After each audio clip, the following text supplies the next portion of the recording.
బద్దెగుడు 42 యుద్ధాలు చేశాడు. ఈ got a title Soladaganda Baddega. ఈ టైటిల్ని ఇచ్చింది పంపకవి, కన్నడ భాషలో ఆది కవి, కన్నడ భాషలో మొదటి కవి, కన్నడ భాషలో ఆది కవి లేదా కన్నడ భాషలో మొదటి కవి పంపడు ఇచ్చాడు ఇతనికి సొలదగండ బద్దెగా అనే బిరుదు. పంపడు ఇచ్చాడు సొలదగండ బద్దెగా అనే బిరుదు. ఎస్, ఈ బద్దెగుడి రాజధాని కూడా వేములవాడే. మొదటి హరికేసరి కాలంలో వేములవాడ రాజధాని అని చెప్పినాం కదా, అలానే బద్దెగుడి కాలంలో కూడా రాజధాని వేములవాడ కంటిన్యూ అవుతుంది.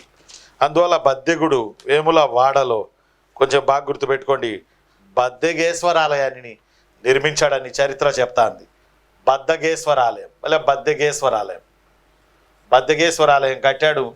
అదే కాల గమనంలో వేములవాడలోని భువనేశ్వరాలయం అయింది. ఇప్పటికీ ఉన్నాయి. భువనేశ్వరాలయం అయింది. వేములవాడ పవిత్రమైన క్షేత్రం. వేములవాడ తల్లి పవిత్రమైన తల్లి.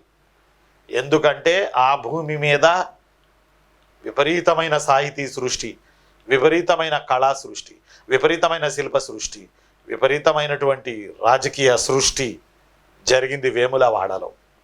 ఇప్పుడు మనం వేములవాడ రాజన్న అని మనం పిలుస్తుంటాం. సిరిసిల్ల రాజన్న, వేములవాడ రాజన్న అని చెప్పి. ఎస్, ఆ రాజన్నకి ప్రతిష్టాపనకు, ఆ రాజన్న పవిత్రతకు, అత్యంత పవిత్రమైనటువంటి ఆ ప్రాంతాన్ని ఏలిన వాళ్ళు చాళుక్యులు.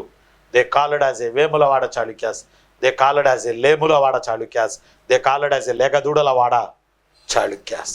ఎస్, నేను మీ అన్నయ్య హిస్టరీ రఫీసాన్ని.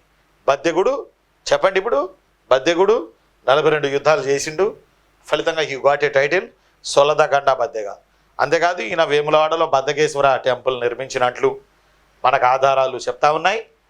ఈరోజు ఆ ఆలయాన్ని వేములవాడలో భువనేశ్వర ఆలయం అని పిలుస్తూ ఉన్నారు. వేములవాడలో భువనేశ్వర ఆలయం అని పిలుస్తూ ఉన్నారు. వేములవాడ ఆలయాన్ని ఈ రోజున భువనేశ్వర ఆలయం అని పిలుస్తూ ఉన్నారు. ఎస్, సత్యాశ్రయ రణవిక్రమ వినయాదిత్య యుద్ధం వల్ల మొదటి హరికేసరి బద్దెగా అనే రాజులు వేములవాడ రాజ్యాన్ని ఏలుకుంటూ ఉన్నారు.